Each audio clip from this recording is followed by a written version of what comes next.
Hello subscribers, welcome to Casper. Hello. We have two exciting coffees for you that each of us actually knows quite a bit about. Before we started shooting, we actually brewed one for each other. So I'll pour my single brew, you brew a double, you're coffee thirsty.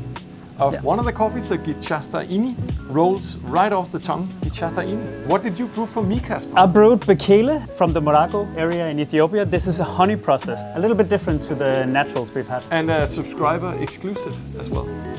Absolutely. Both of these coffees actually are exclusive for subscribers this time around. Yep. The Bekele honey, I don't think I tasted it since we had it on last summer. I did maybe a few cuppings here. And the thing is, we didn't really have it on. We only roasted one batch last year because last year what we did with Bekele was a test trial to see what would happen if we made some honey process at his site. And it went really, really well. It went incredibly well. We had it on for World of Coffee here in Copenhagen. And it was only that. Yeah. So we had only 30 kilos. This year we got Bekele to produce a little bit more. So now we can actually release it and share it with you guys. Which is exciting because this was like a favorite both with baristas but also with ourselves and with a lot of people visiting as well. Like his honey process was out of this world. Honey process, for those who don't know, to explain it, is that you depulp, so you remove the pulp, the skin of the coffee cherries, and then instead of sending the parchment and mucilage covered beans into a fermentation tank, you put it out to dry on raised beds, is what he does, so raised from the ground, so air flows through. And then the mucilage dries, but it also almost caramelizes on the top of the parchment, which still protects the bean inside. Yeah. The idea is that you get this like honey kind of flavors. I mean, it's somewhat like a process close to a natural, but not, because you leave some of the sugars there to ferment, but also to enhance the sweetness. Yeah, but I always feel like it's a good in-between of washed and natural. Like it's that perfect in-between because you also get the cleanliness of the washed coffees. Yep. And by using a depulp as well, I guess you have a couple of sorting mechanisms there because you will float the cherries first. That's the thing with Bekele, he really doesn't. So everything is in a hand pulper, so it's extremely handheld. There's no water used at all for this, which is a bit weird because normally you will use water to make it flow through the depulper. But here it's just like fed manually, so that's why it's so limited. I mean, there's no water around, there's only the sun that they use for energy. That must also keep more of the mucilage on the parchment as well. So if you've ever heard about like white honey, red honey, black honey, that's typically referring to how much mucilage was left behind, and then the color will change depending. Sometimes there's a little bit more marketing than it is actual flavor differences, but in this case, I don't feel like, I feel like taste-wise, you could have served me this and I could have guessed that it was just a washed. I agree. It's super 100%. clean. Yeah. So they do remove quite a lot of the sugars, but there's just enough to really enhance the sweetness and create a more round, smooth, full-bodied cup. And that's what I remember from last time as well, is this incredibly like balance that it has. And if you was to take the same coffee and do it as a washed, like a classic fermentation in open fermentation tanks, I would assume you'd get more acidity and you'd get more of that like classic washed Ethiopian flavor with like citrus notes. And here I feel like it's so soft, it's rounded, there's like huge amount of sweetness that you perceive more because there's less acidity as well. I agree. But then it's much cleaner, there's no bitterness, there's no like funky off notes either. There's absolutely no fermenting notes here. It just enhances sweetness. It's really, really fantastic. I mean, the farm is located extremely high, so it's just so different to many other places where we've experienced the honey process. So normally when it's low land, you get a bit more fermentation going on here because there's so little air, because it's so high up. It just creates these beautiful coffees that really dry slow and ferment super slow. I mean, it reminds me of a classic washed, just more body. Yeah, more body, lower acidity, more sweetness. And I think it's also a good testament to you can't process your way out of, you know, lower quality cherries. Like what happened on the tree is just beautifully carried through in this processing as well.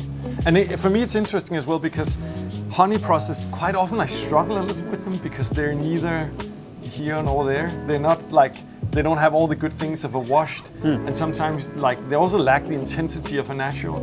But here it's like, this is when it makes sense to me. I think this will be very exciting, at least for me, to brew as espresso as well. I think like that kind of profile, because you can really play with the sweetness so much. You can play with the body, the mouthfeel, the texture. I would keep this at probably like a more classic 1-to-2 ratio, but really try to see how much sweetness can you coax out of it, because it's going to be such a pleasing shot with still a lot of aromas and complexity. Nice, and you did a good job brewing it, Kasper. It's okay. Let's see if I did an equal good job of the Gichathaini. Gichathaini is a very interesting place, and one that's like, you have a very personal relationship with Bekele.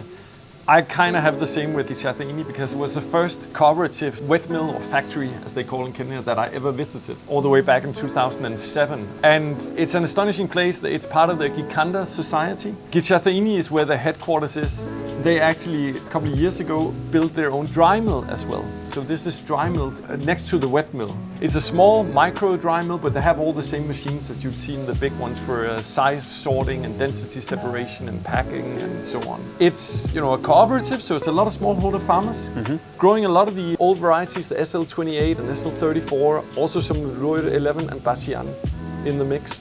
You know, it's only about, I think, 15-20 minutes drive from Kieni. It's quite close, yet it's a very different taste profile. Like, they have much more of this citrusy character to it. Yeah. It's more of a refreshing cup, whereas Kieni is just, at least, and that's what we really value, is like the sweetness and the full body of that cup. Here you get more like sharp acidity and just a more, I don't know, not mild, but a little lighter cup. Just really fruit driven. Yeah, I think that's one of the things I like about Kieni, is that heavy structure as well, like the blackcurrant. And here you have part of the blackcurrant, but as you say, it's a little lighter, a little more refreshing, maybe a little sharper. Yeah, I think you've been to visit Gishathini as well. Yes, I have. Your trips. Yeah, yeah. Many years ago, though. Yeah, yeah.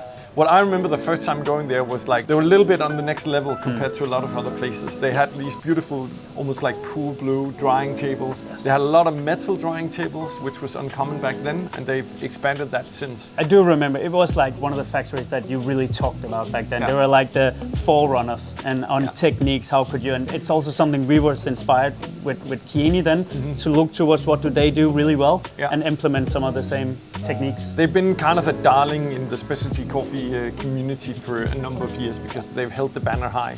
That one for espresso, I would actually try to take that like a longer ratio. So maybe like if you're using 19 grams in, try it out 45, maybe even 50 grams out, and try to see what you can get out of aromas. You'll definitely sacrifice some of that oily body and the mouthfeel.